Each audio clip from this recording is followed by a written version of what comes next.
Welcome back to Inside Vietnam. I'm glad you're here because tonight's story is one of those ones that's going to stick with you for a while.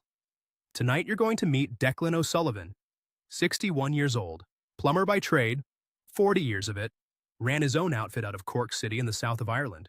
The kind of man who can walk into a flooded kitchen, put a hand on a pipe, and tell you within 30 seconds where the trouble is. Quiet fella, dry as a bone, never married, no kids, lives by himself in a little terraced house in a part of Cork called Mayfield. Now Declan is not new to this story. That's the part that gets you.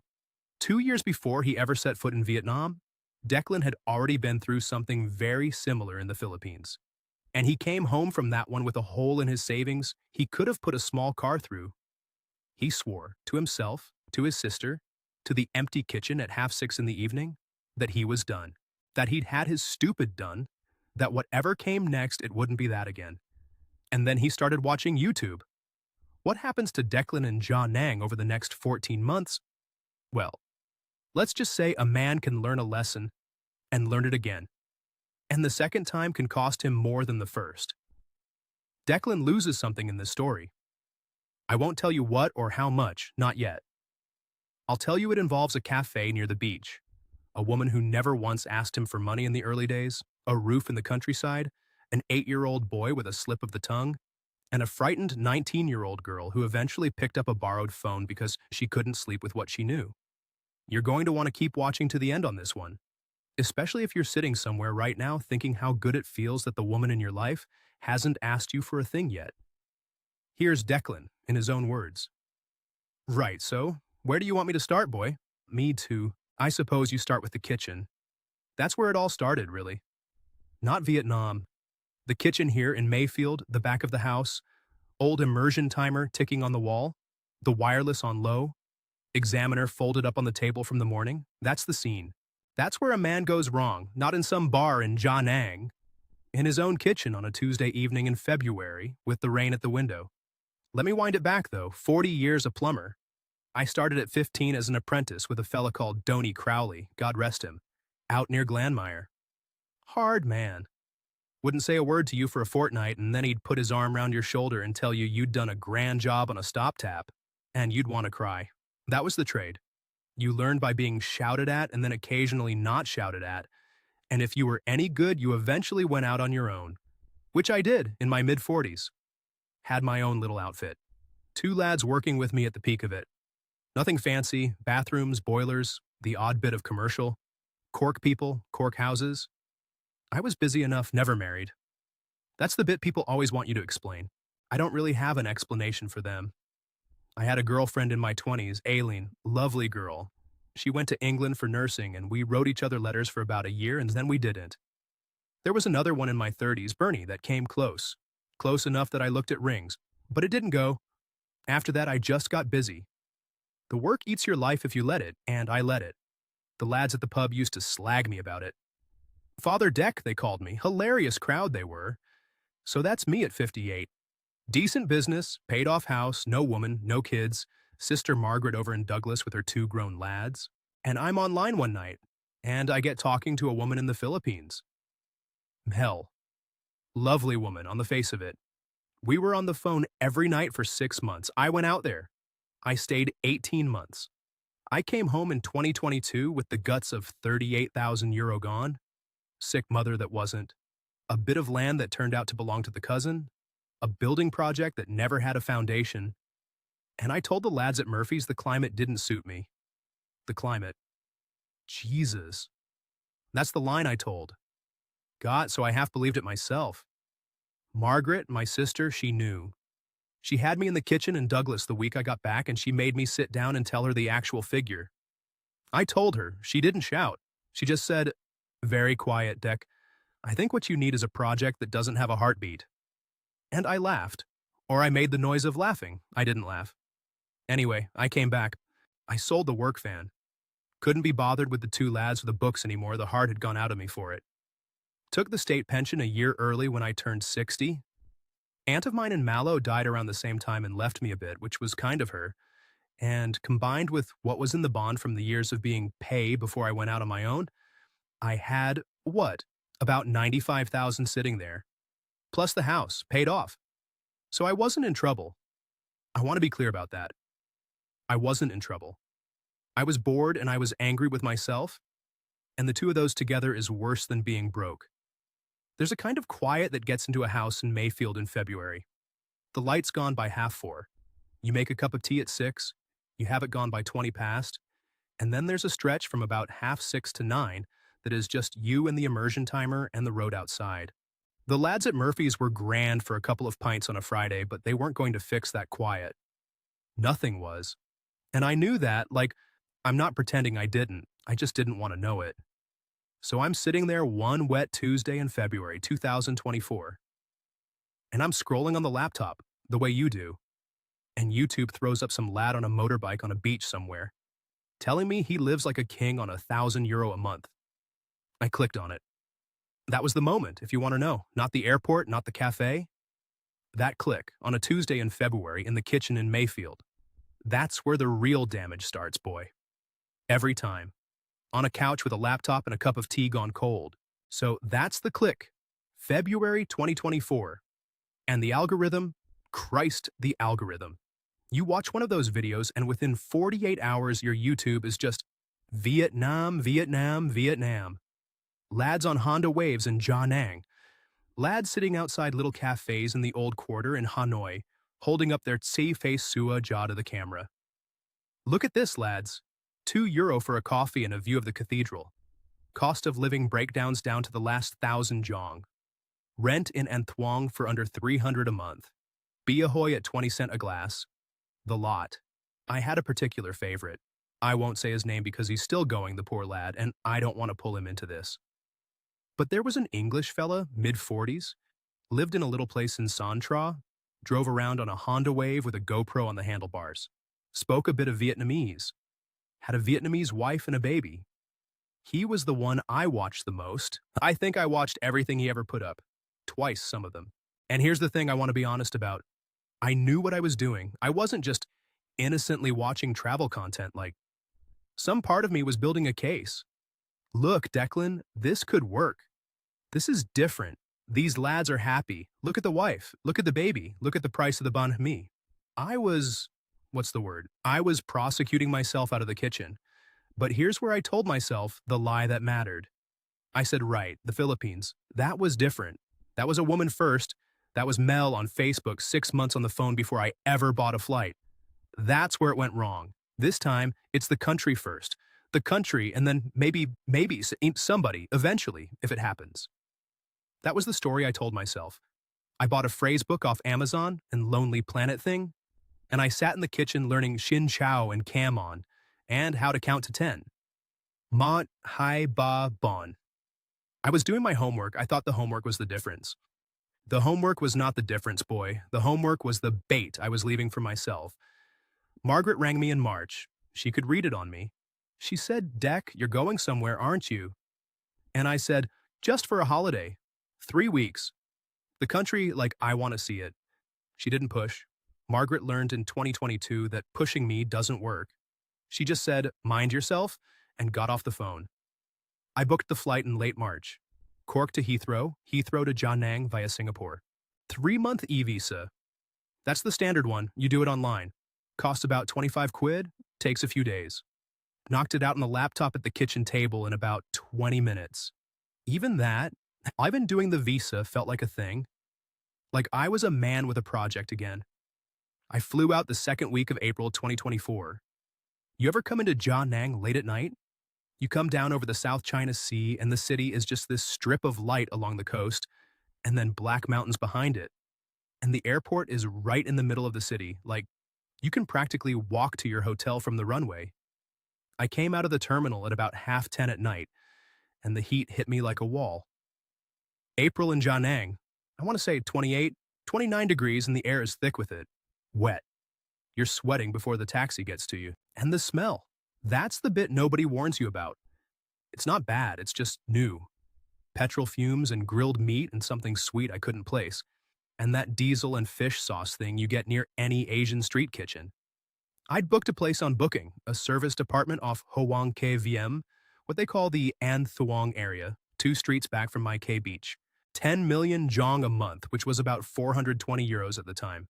Studio, kitchenette, a little balcony you couldn't sit on because the aircon compressor was on it.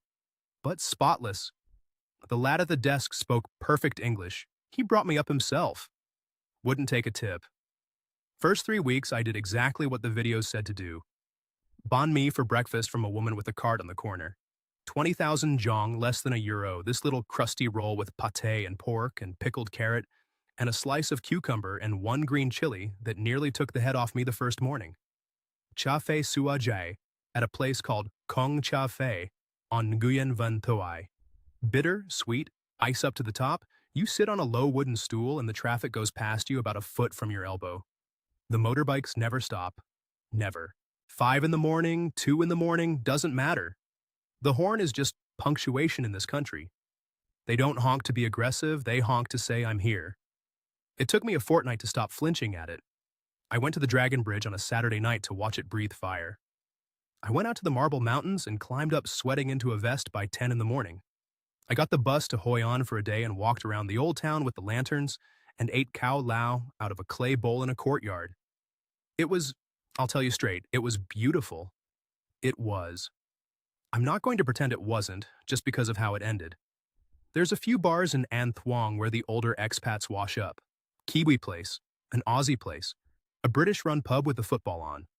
I'd go in for a pint of LaRue or a Tiger of an evening, just to hear English, and I started clocking the regulars. There was a Yorkshire fella, must have been 70, on his third Vietnamese girlfriend in 2 years, and he'd talk about her like he was talking about a new car. Lovely little thing, this one. The last one wanted a house, this one only wants a salon. And the lads round him would laugh, and I'd laugh too in the corner with the pint. I told myself I was clocking it. I was filing it away. Different lad to me. Different lad to me, Declan, I said. You're not doing that. That was a Wednesday night, the Yorkshire fella. Thursday morning I went looking for a different cafe for my coffee. The one I'd been going to was getting noisy, full of Russian tourists by 8:30. I wandered up Huang KVM and ducked down a little side lane, what they call a hem, and there was this small place. 5 tables, a pot plant, glass front, sign in Vietnamese only, no English. Sa Phe Huang, it said. I didn't know that meant Huang's coffee. I just thought Huang was the brand of the coffee. I went in. There was a woman behind the counter, late 30s maybe, hair tied back, working an espresso machine, and there was a little kid sitting in the corner coloring in a book. A boy, maybe 7, 8, and the radio was playing something Vietnamese and quiet. I asked for a Sa Phe Sua Ja, and I think I said it well enough, but my cork came through on the please. And she looked up from the machine and she laughed. Not at me like, with me sort of. A little surprised laugh. She said, where you from? And I said, Ireland? And she said, Ireland like Liam Neeson? And I said, Liam Neeson is from the north. I'm from the south. And she nodded like that was the most interesting thing she'd heard all morning. She put the coffee down in front of me. 40,000 jong. About €1.50. I went to leave 100,000 note on the saucer and she pushed 60 back at me and shook her head. That was Huang. That was the morning I met her. That was the start. I went back the next day, and the day after that. I told myself I liked the coffee. The coffee was grand, like. Don't get me wrong, she did a good Sa Phe Sua Ja. But you don't go 4 mornings a week to the same place for the coffee. You go for the woman behind the counter. I knew that, I just wasn't admitting it to myself yet, so this was May. Early May 2024, and the pattern set itself pretty quick. I'd come in around 8:30 after the morning rush had thinned out. There'd usually be 1 or 2 locals on the way to work, getting a takeaway in a plastic cup with a bag of ice, and after them she had a quiet stretch till about 10 when the Korean tour groups would start drifting in for their iced Americanos. I'd sit at the same table by the window. She'd bring the coffee over without me asking. After about a week, she stopped bringing the menu. We talked in pieces like 5 minutes here, 10 there when she wasn't at the machine. Her English was, I have to be honest, a lot better than she let on the first morning. I think the broken English thing she did at the counter was for the tourists. With me, once she got going, she could hold a conversation about anything. She'd been to language school in Da Nang for 2 years before her son was born. She'd worked in a hotel on the beachfront for a while on reception, which is where she sharpened it. Her name was Huang. Just that. Than Hoang, the full thing. But everybody called her Hoang. The boy was Bao, 8 years old, big, serious face on him, sat in the corner with a Spider-Man comic some mornings and a maths copybook other mornings. He'd nod at me when I came in, but he wouldn't smile till about the third week. When he did smile, it was like a different kid altogether. Front teeth missing, the whole face lit up. His Dia, she said, was not in the picture. That was the phrase she used, not in the picture. I took it to mean what you'd take it to mean. Divorced. Gone. She was 34, I was 60. I want you to hold on to that gap because it matters later. She didn't live near the cafe. She lived a fair way inland, out past the train line, in a rented flat with her mother and Bao. She told me this the second week. The coast's too expensive, she said.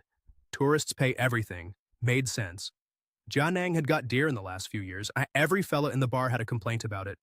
She had the cafe in the morning, and then she'd go off at 1 o'clock to a little tour agency on the next street, where she organized day trips to the Marble Mountains for Korean tour groups.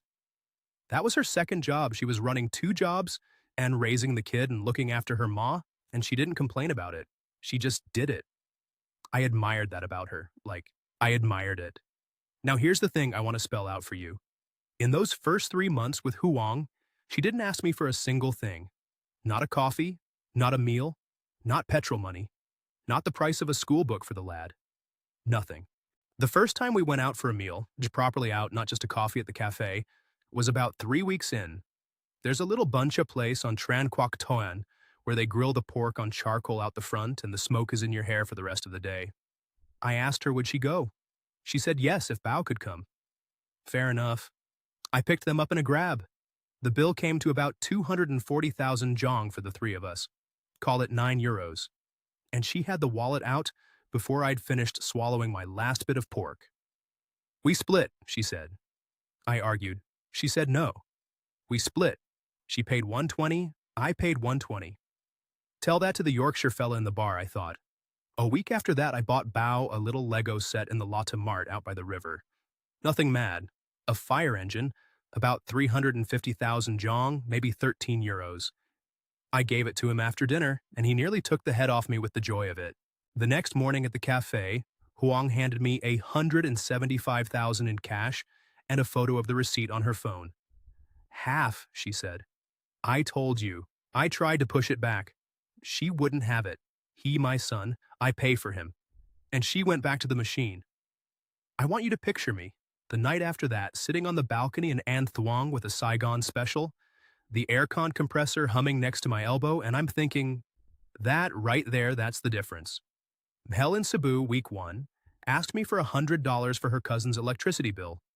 Huang, 3 weeks in, hands me back 175,000 jong for a child's Lego set she didn't ask for in the first place. I thought I was reading the situation. I was being read. Around late May, I picked up a stomach bug. Bad oysters at some place near the marble shops. My own fault. I should have known better. I was laid out in the apartment for 2 days. Couldn't keep water down. I texted Huang on the 3rd morning to say I wouldn't be in for the coffee. Half an hour later, she's at the front desk of the building with a plastic bag from a Boon Bo Hu place near the cafe. Hot broth in a sealed container, a bag of fresh herbs, a little tub of chili paste. She wouldn't come up. Not proper, she said on the phone from the lobby. I am not married. You are man alone.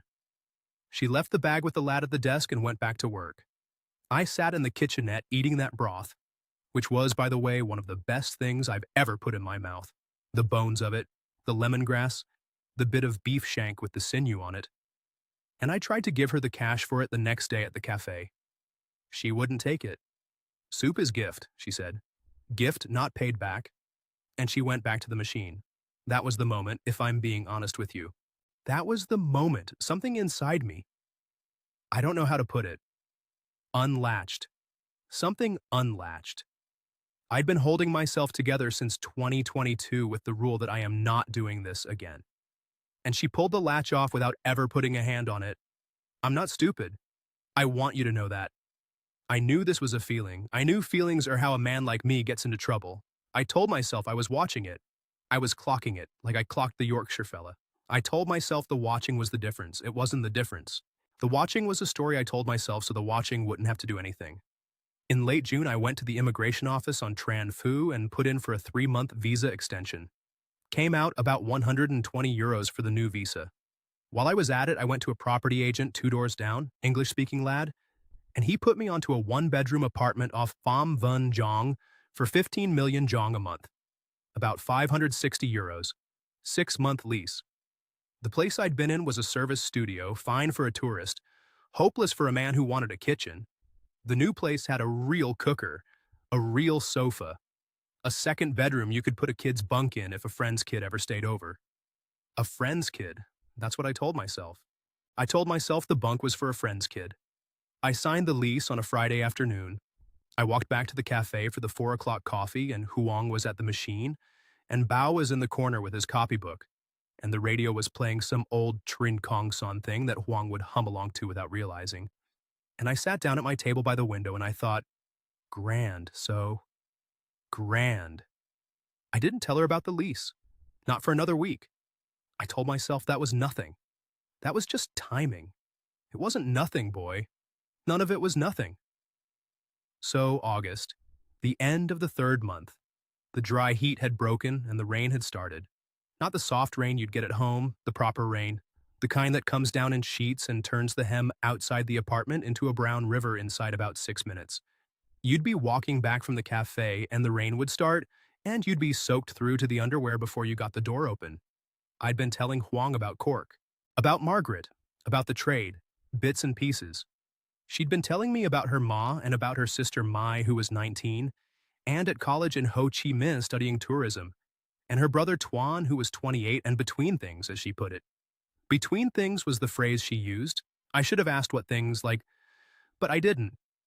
Then, one Wednesday morning at the cafe, she said, Sunday, you come with me to Quang Nam? Meet my mother. She wants to meet you. That was a big deal. I knew that. Even with my Vietnamese being where it was, which is to say nowhere, I knew that meeting the mother is not a casual thing in this country. The Dien, face, the whole of it. You don't go meeting a Vietnamese ma unless something is being communicated.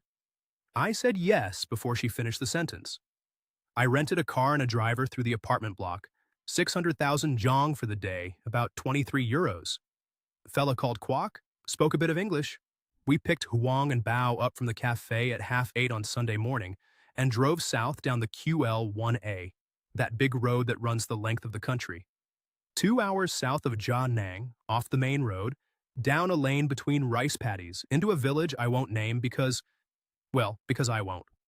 The house was a single-story concrete thing with a tin roof and a yard out the front with chickens in it, and a family altar inside the door with a photo of an old man, Huang's father, who died in 2019, and a bowl of fruit and the joss sticks burning. Her mother, Lan, must have been late 60s, small, all in a sort of brown checked pajama set with the beetle-stained teeth you see on the older women in the country. She didn't speak a word of English. She took my 2 hands in hers when I came in, and she said something to Huang that made Huang blush, and then she pulled me by the sleeve into the kitchen and put me sitting at a small plastic table. And then she fed me. Christ, did she feed me. Bone bo out of a pot the size of a paint tin. Bonzio crisp at the edges. A whole grilled fish with the eyes still in. Rice and more rice. Unji, she kept saying, eat, eat, pushing the bowl back at me every time I'd let it get half empty. I couldn't refuse her, like, even with no language between us, I could feel it would have been an insult. So I ate till my belt was a problem. The brother, Tuan, came in around lunchtime. Late 20s, skinny lad, gym vest on him, a phone permanently in his hand. He shook my hand and called me Ayan, which is older brother, which is the polite thing. He spoke a small bit of English, enough to ask me about Manchester United, which I know nothing about, and Liverpool, which I know less. He was friendly. He smiled a lot. But he wouldn't hold eye contact for more than about a second and a half. I clocked that. I'd clocked the same thing in apprentices over the years. Lads who were lifting tools off the van. The eye doesn't lie. I clocked it and I didn't say it to myself in plain words. That was the Sunday. The rain came in on the Sunday night and we were stopping in the house. Huang and Bao with the ma, me and Tuan on a couple of fold-out mats in the front room. And around 3 in the morning I heard the drip. Then the second drip. Then a third. Got up with the torch on the phone and the rain was coming through the kitchen ceiling in 3 places, Into a basin and a saucepan and a coffee mug Lan had set under the worst one. There was a stain across the whole ceiling like an old map. In the morning, Huang saw me looking and she went red in the face. "Old house," she said. "It is, sorry, embarrassing." I said, "How much would a roof cost, like?" She said, "No, no, don't." I said, "No, look it. 16 million? 20? It's nothing. Let me." She said, "On Declan, no, please." I said it again. She refused again. I said it again. She refused. The fourth time I said it, she looked at her ma, and her ma looked back at her. And there was a thing that passed between them that I clocked and didn't read. And Huang said, "If you do it, my brother manages. He buy. He pay men, okay?" I said grand. I said grand without thinking about it for 1 second. 16 million jong. About 600 euros at the rate that day.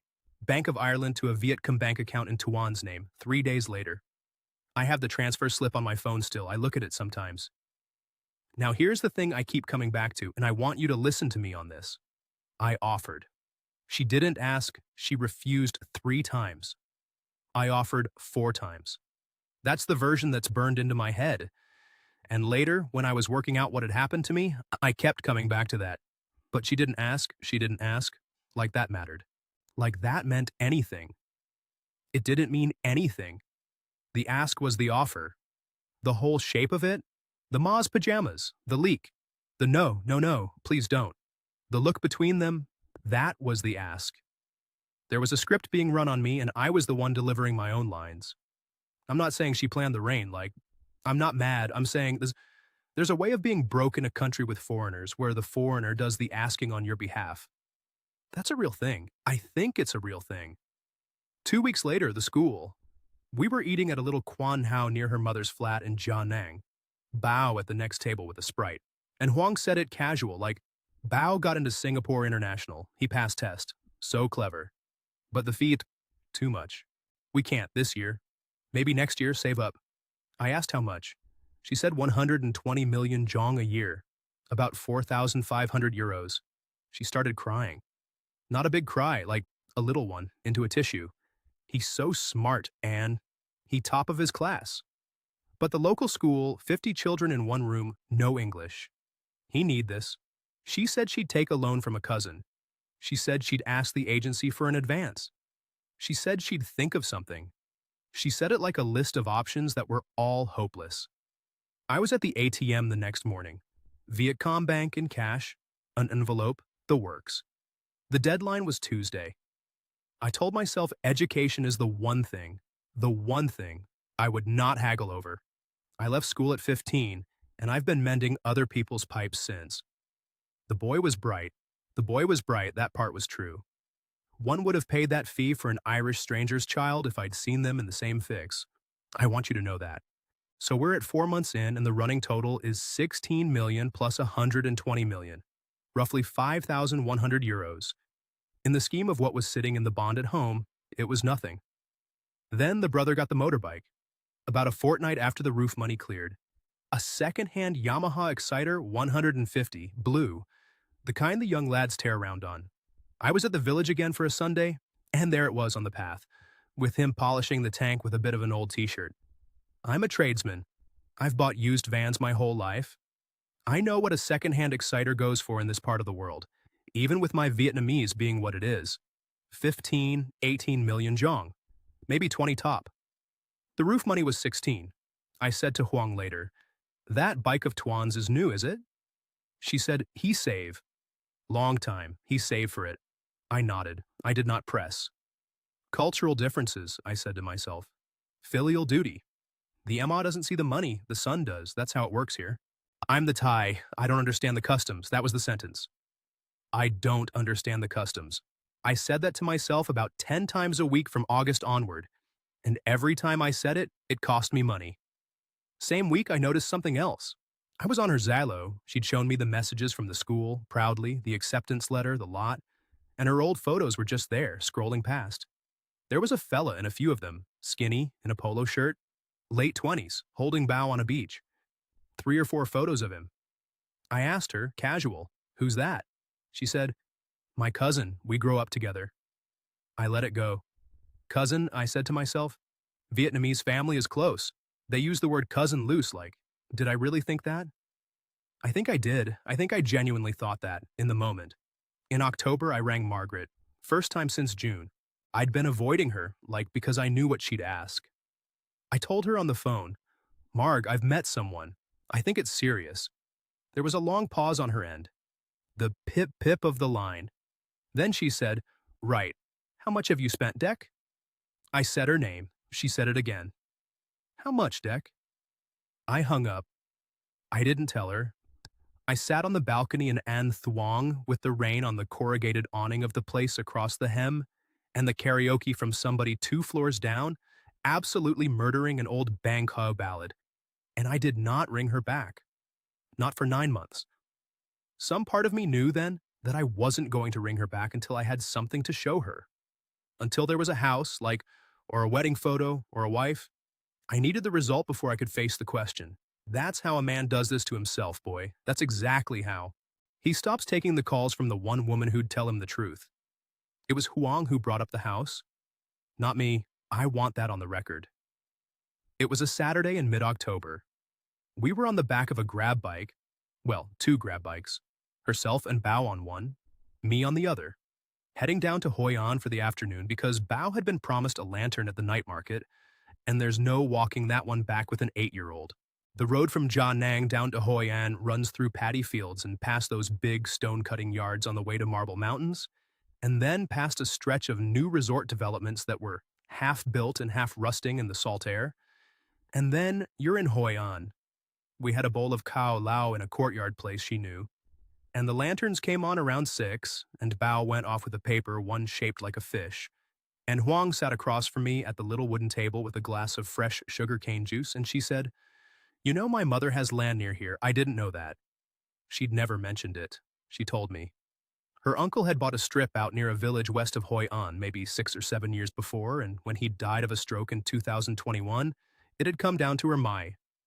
There was a So-Jo, that's the red book, the land use right certificate, the bit of paper that means you actually have something, in the ma's name, about 400 square meters, long and narrow the way these provincial plots tend to be. The family had been talking for years, she said, about building a house on it. Never had the money. Tuan was supposed to be saving for it, but Tuan was not saving for anything, as we'd both by then sort of acknowledged without saying. She said it like she was telling me about a recipe.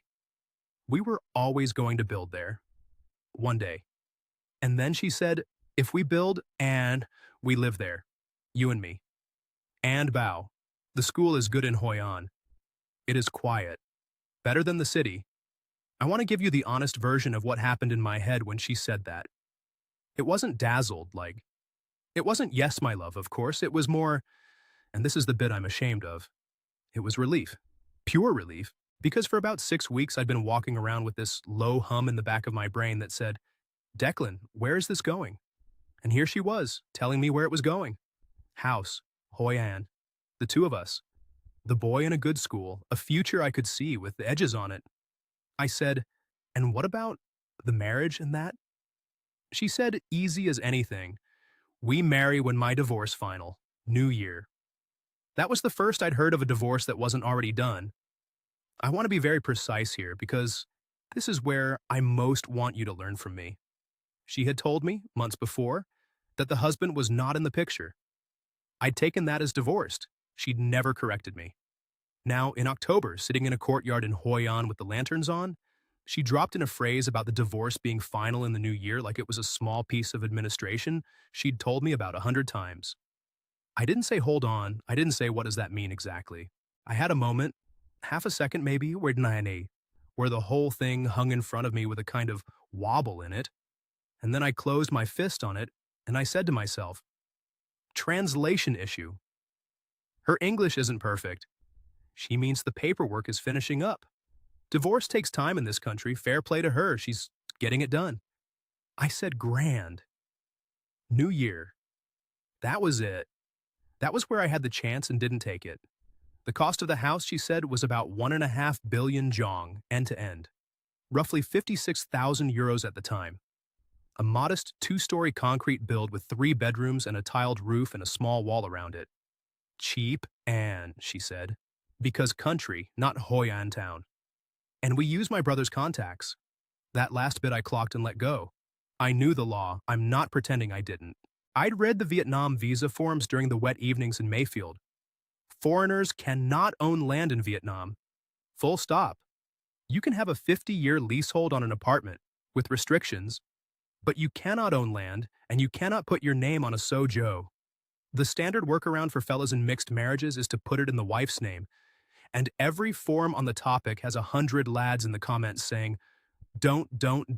This is how foreigners get cleaned out. I knew. I told myself the difference was that we'd be married inside the year.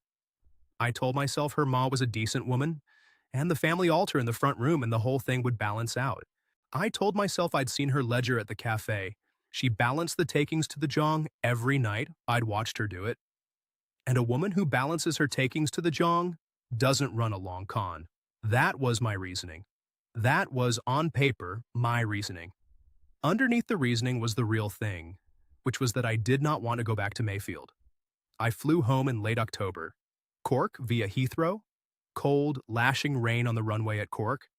I went to AIB on the South Mall on the Monday morning, and I broke the bond.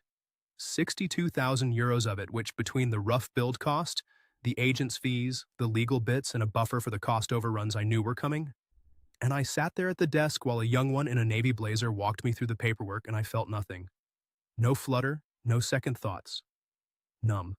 The numb was the warning, if I'd been reading myself. Margaret. I went to her on the Tuesday. Douglas, the kitchen, the old gas hob with the one ring that doesn't light without the lighter. She made the tea. She listened. I told her, most of it, not all of it. I told her about Huang and Bao and the cafe and the village and the house. I told her the figure. Margaret did not shout. Margaret has never shouted at me in her life. That's the worst thing about her. She just looked at the table for a long time and then she said, Deck, I'm going to ask you one thing, and I want a true answer. She paused. Are you going to be 61 when you realize this is wrong? Or 71? I said, Marg, it's different this time. She said, 61 or 71 December. I left without finishing the tea. I walked out of the kitchen and out of her front door, and I got a bus errand into the city center, and I bought a sandwich in Centra that I didn't eat. We didn't speak again until February. I flew back to Da Nang with the money in 3 different transfers, structured the way the bank suggested for the anti-money laundering side of things, into a Vietcom bank account in Huang's name. The build started in early November. Tuan was, of course, the project manager. Of course he was. Within 10 days, he was on the phone to Huang saying the original tile budget wouldn't match the modern look. Extra 80 million zhong, about 3,000 euros. A week later, there was a wall in the kitchen that wasn't on the plan I'd been shown. 50 million zhong, around 1,800 euros.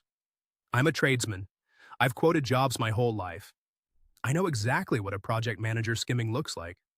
I've fired 2 apprentices over the years for less. I sat on a plastic stool on the building site, drinking a LaRue while Tuan explained the tiles in his broken English, and I nodded and I paid. Now, I want you to keep an eye on the running total, because this is where it stops being abstract.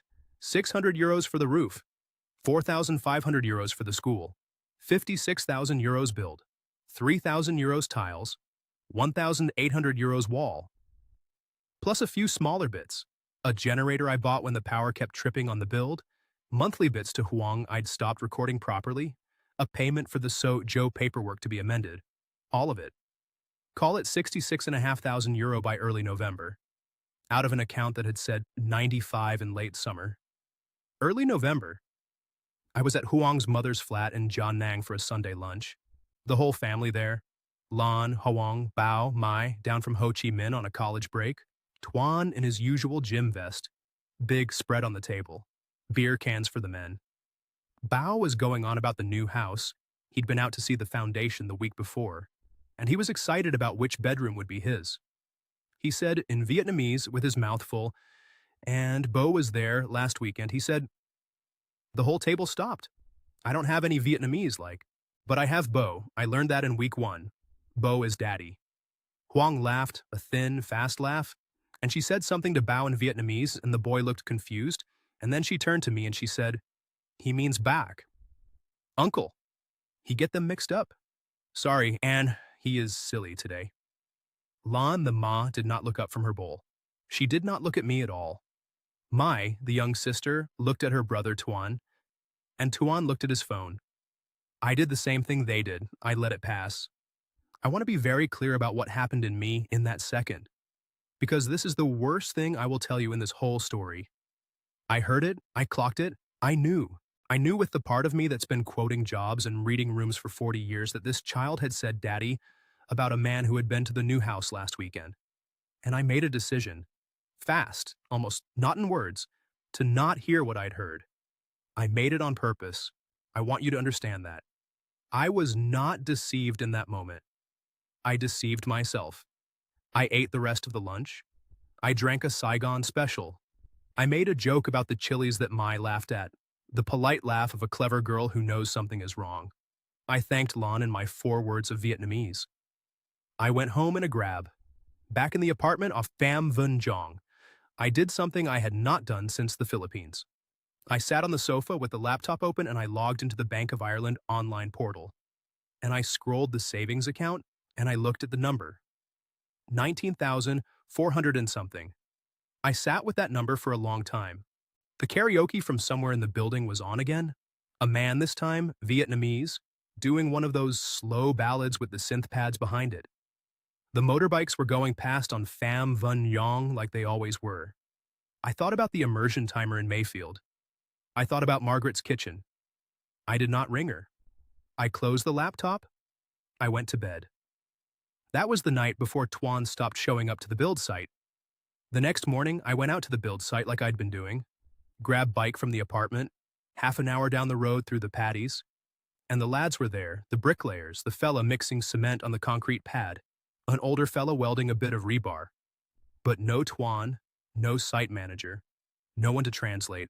I sat on a plastic stool drinking a takeaway coffee gen out of a plastic cup with a yellow straw, and I watched the lads work for about an hour, and then I got back on a grab and went home. I asked Huang that afternoon at the cafe where her brother had got to. She said, "Casual, he has flu. He call me, tomorrow he back."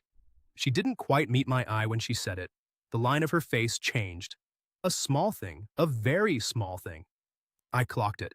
Tuan did not come back the next day. Or the day after. 3 days he was off the site. The lads down there were getting paid by Huang through me. She'd come to me for the next 50 million jong for materials on the Tuesday, and I'd gone to the ATM without comment. The build was costing me whether the brother was on it or not. That same week, something happened with the family I only heard about secondhand. There was a row on the Wednesday night. I knew about it because Huang canceled our dinner. We'd been planning to take a bao for Kamga at a place she liked near Lotte Mart. And she said her ma was sick and she had to go to her. Then on the Thursday, I saw on Zalo that there'd been a flurry of voice notes between her and Mai down in Ho Chi Minh. Late, after midnight, the little voice message bubbles stacked up. I couldn't listen to them, like, I don't have the language. But you could see the times. Friday, she didn't come to the cafe till 10:30. She normally opened at 7. She was tired. Her eyes were red, and she'd done that thing with the eyeliner where you can see she's covered up a cry. I asked her what was wrong. She said, family, family things. And she went to the machine. I got the friend request on the Wednesday after that, so we're talking about 10 days after the bow slip-up, 8 days after Tuan went missing from the site. It pinged on my phone at about 9:30 in the evening. Facebook notification, you have a new friend request from someone with a Vietnamese name I didn't recognize. The profile photo was a young one, clearly not my, late teens, in a Ho Chi Minh University hoodie. The kind of profile that's mostly memes in Vietnamese and selfies in cafes. I nearly didn't accept it. I'd been getting random requests from young Vietnamese accounts for weeks. That's just what happens to a foreigner's Facebook in this country. I clicked accept because I was bored and the karaoke was at me. The message came in about 90 seconds later. Hello, uncle, sorry. I am this not my Facebook. I use my friend phone. My sister look at my Facebook every day. Please, I need to tell you something. You are good man. I read that twice. I sat up off the sofa. I took the phone out onto the balcony where there was no aircon noise, and I read the rest of it as it came in. paragraph by paragraph, in her broken English over the next hour. I'm not going to give you the message word for word. I won't. It was hers. But I'll give you the shape of it. She started by apologizing. She said she had been thinking about it for a long time, and her mother had been crying for a long time, and after the row that week, she could not sleep. She said her sister Huang was not divorced. The husband was a fella called Tuan. Same name as the brother, which is why I'd never put it together.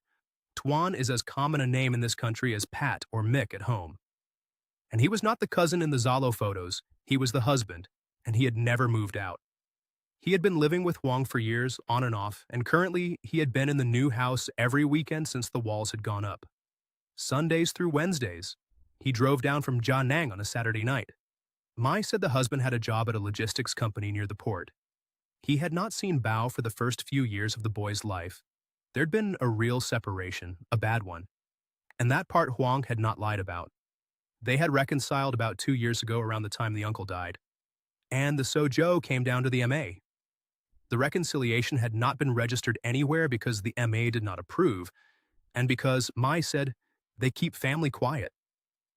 I think she meant they kept the family business quiet, but I read it the other way too. They kept the family quiet, whatever way you read it.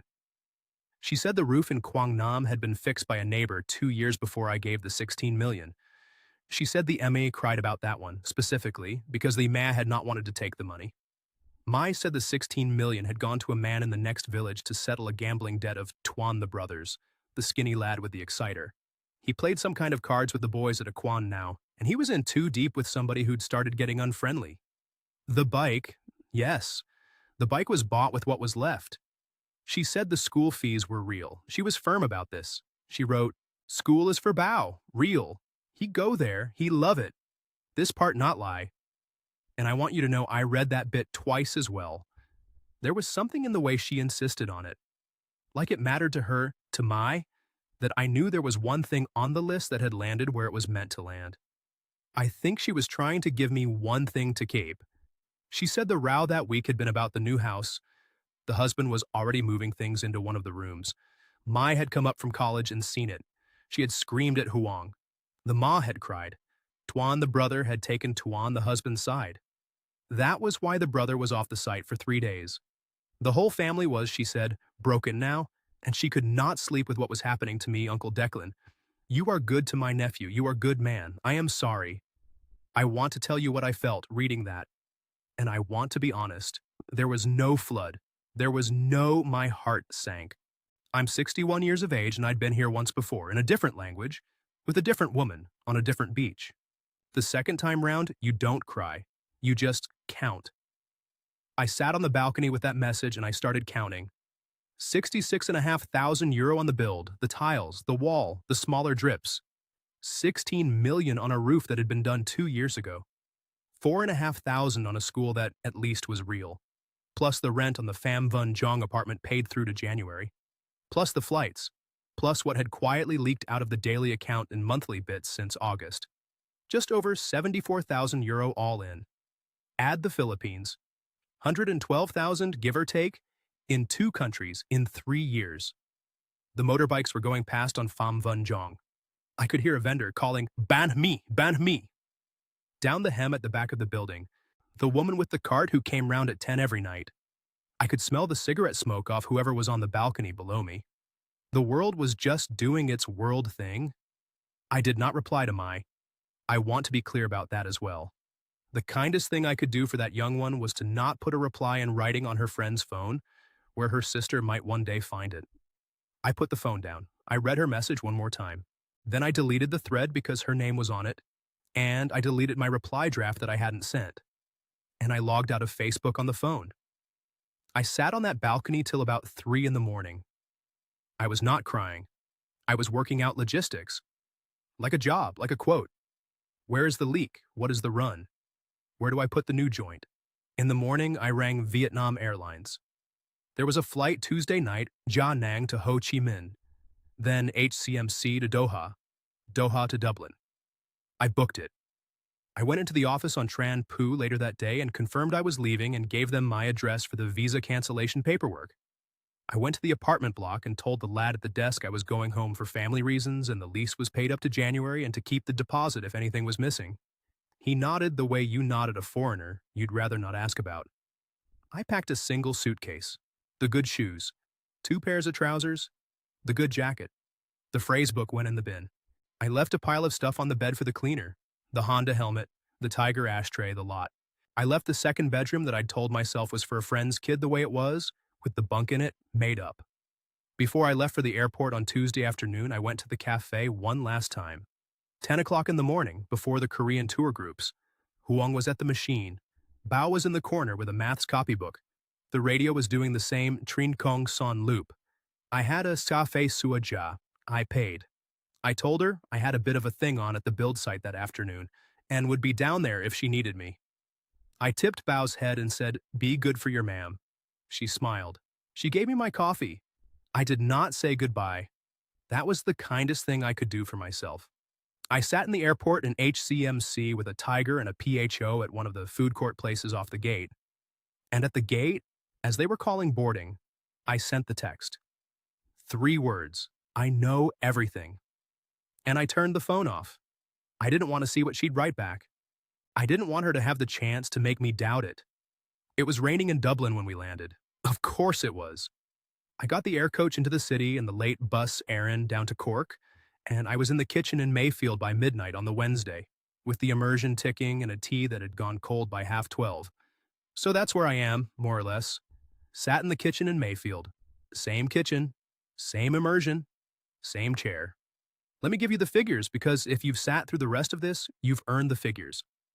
16 million jong for the roof in Kwangnam, which was about €600. That one went on a gambling debt and a piece of an exciter. 120 million for the school for Bao, about €4,500. That one at least went on the boy. 1.5 billion jong for the build outside Hoi An, €56,000. 3,000 more for the tiles, 1,800 for the wall, a generator I bought, a few smaller bits for the Sojo paperwork. Plus the daily drifts, the dinners, the grabs, the bits and pieces I stopped writing down around September because writing them down was making me look at them. Plus the rent paid through to January at Pham Vun Jong. Plus the flights. Rounded off the way an honest man would. €74,000 and change. 14 months. Out of an account that said 95.5 on the day I bought the flight to Da Nang. Account today says 19,400 and something. I checked it before I sat down to tell you this. I check it most mornings. Bad habit, I'll stop. Add the Philippines, add the two together, Mhel and Huang, and call it €112,000 on women I knew, in countries I didn't, between the ages of 58 and 61. Now, I want to say this clearly because I don't want anyone watching this thinking I'm crying poor. I'm not. I have the house paid off, mine, on the road in Mayfield. I have the Irish state pension. That's roughly €277 a week, call it €1,200 a month. And I have a small private pension from my payee years. That's another €380 odd a month on top of it. So I have around €1,600 a month coming in. And the house, and 19.5 in the bank as a buffer. I'm fed. I'm warm. The roof over my own head doesn't leak. Other men have done worse than this and ended up in worse places, and I know it. I'm not the worst story this channel will run. I'm not the worst story by a long stretch. I want to say that on the record because I owe it to the lads who actually got cleaned out, lost the house, lost the lot. That's not me. I'm the one who got off the bus in time, even if the ticket cost me what it cost. The damage that's harder to count is the other stuff. Margaret, I went to her in February, just turned up at the door in Douglas, stood on the step. She opened the door, looked at me, didn't say anything for a long second, and then she stepped back and held the door open and went and put the kettle on. We've never talked about it directly since. She just makes the tea now, and I drink the tea, and we talk about her 2 lads and the football, and the price of fish in Tesco, which is, I don't know. I'm grateful for that. I don't deserve a sister who can do that, but I have one. And I'm grateful. The lads at Murphy's still don't know about either of them. The Philippines they think was the climate. Vietnam they think was a long holiday that I came home off because I'd had enough of the heat. I let them think that, I'm not proud of the lying. I'm just not ready to be the cautionary tale at my own bar. Maybe in a year or two after a few pints, when somebody else is going through something and I can pass it off as advice, but not yet. The shame on this stuff is, it's like a slow leak pipe. It comes out when it's ready and not before. I haven't heard from Huang since the text. She tried the first week.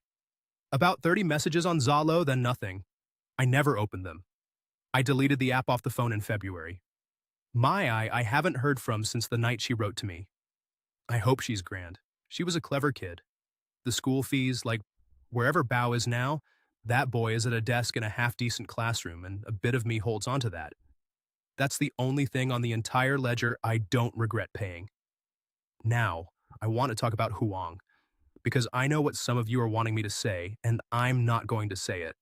She wasn't evil. I know that's not the headline you wanted. She wasn't a comic book villain. She was a 34-year-old woman with a son and a husband she couldn't get rid of, and a brother who was a parasite, and a mother she was failing, and a piece of land she was never going to build on by herself. I think she did love me, in some bracket of the word. I think the way she paid her half of the bun cha was real, and the soup in the lobby was real, and the way she laughed at the cork on me was real. And I think she also used me in another bracket of the word, on a different shelf in the same room, and never thought of those two things as contradicting each other. Because for her they didn't. Her ma, Lon, I'm hardest on as the woman in the situation, in a strange way, but I'm not even angry at her. I think she was a decent woman with grown children eating her, and a foreigner with a checkbook in her kitchen, and she didn't have the strength to break the chain. She wouldn't meet my eye in the end. That was her honesty. That's the most she could give me. I'm hardest on me. Always was going to be. I want you to hear that, because if I sit here and slag off a woman in Jianang for 14 months, I haven't learned anything. The truth is, the woman who took me apart was named Huang, and the man who let her was named Declan. Both names go on the receipt. Now, the lesson. The actual one. The reason I agreed to sit and tell you all this. I went to Cebu in 2020, and I lost 38,000 euro to a Filipino woman who asked me for money in week 1. And I came home, and I told myself I'd learned. I'd learned to spot the ask. I'd learned to be wary of the early request, the cousin's hospital bill, the school fee on the Tuesday. That was, I thought, the lesson. Don't give the money. Don't be the soft tay. So when Huang sat across from me for 3 months and didn't ask for a thing, paid her half, brought me soup and refused payment, handed me back half the price of a child's Lego set, I read that as the opposite of Mel. I read that as proof. This is a different woman in a different country, and she is not running the same play. But she was running a better play. She was running the play that's designed for the man who was burnt the first time. The play where the not asking is the offer. I'm not saying every Vietnamese woman with a Western boyfriend is doing this. I want to be very clear. I don't believe that. I've met the wives of fellas down there who clearly love their husbands and are doing their best by them. And I've met fellas who are loved by Vietnamese women in ways most men back home would not be. The country is not a scam. It is a country. What I am saying is this. If you are a man over 50 with savings, in a relationship in Da Nang or Hanoi or Saigon, and you have been telling yourself for 3 months, but she hasn't asked me for anything, I want you to sit with that thought. I want you to ask yourself why it reassures you so much. I want you to ask yourself who is being reassured, and by what. Because not asking is not the same thing as not wanting. And patience in a person who has read you accurately is not always evidence of love. Sometimes it is evidence of strategy. I didn't know patience could be a weapon till it had drained me. I do now. A slow leak is still a leak, boy. That's all I have to say about it. Declan O'Sullivan, 61. Cork? If you're sitting with that one, take a minute. It's a heavy story. Here's the thing I want you to hold on to about what Declan just told you. This was not a story about an evil woman. This was not a story about an exotic country full of liars. Declan would not let it be that, even when we asked him off camera more than once if he wanted it to be that. He wouldn't have it. He wanted it framed honestly, or he wouldn't sit down at all. This is a story about a category. The late-life expat, divorced or never married or widowed, with a paid-off house and a pension, and a savings account he's been adding to for 30 years, and a quiet kitchen in the evening, and a hunger to be needed again that is one of the most human things in the world. There is nothing wrong with that hunger. There is, in fact, something noble about it. A man who still wants to love at 60 is not a fool. He is alive. But that hunger is, unfortunately, one of the most legible things in the world to anybody who's paying attention. And in places where the income gap between a Western pension and a local wage is what it is, and Vietnam, with all its beauty, is one of those places, that legibility has a market value. We want to add something Declan said, but in our voice because it matters. Vietnamese culture genuinely does carry heavy obligations toward family. A son who supports his aging parents is doing something honorable. A daughter who funds her brother's education is not a scam artist. A girlfriend who expects a foreign partner to contribute to family expenses is, in many cases, simply behaving inside a tradition of filial duty that long predates any of us. Not every request is manipulation, not every cost is a con. But it is also true, and Declan is the proof, that the line between cultural expectation and quiet exploitation is one only the man writing the checks can draw. And he can only draw it if he is actually looking, not at her, at himself, at what he wants, at what he is being trained in small kindnesses to feel. If you're 3 months into a relationship in Da Nang or Ho Chi Minh or Hanoi tonight, and the warm thing you're carrying around is she's never asked me for anything, sit with that. Sit with it for an hour.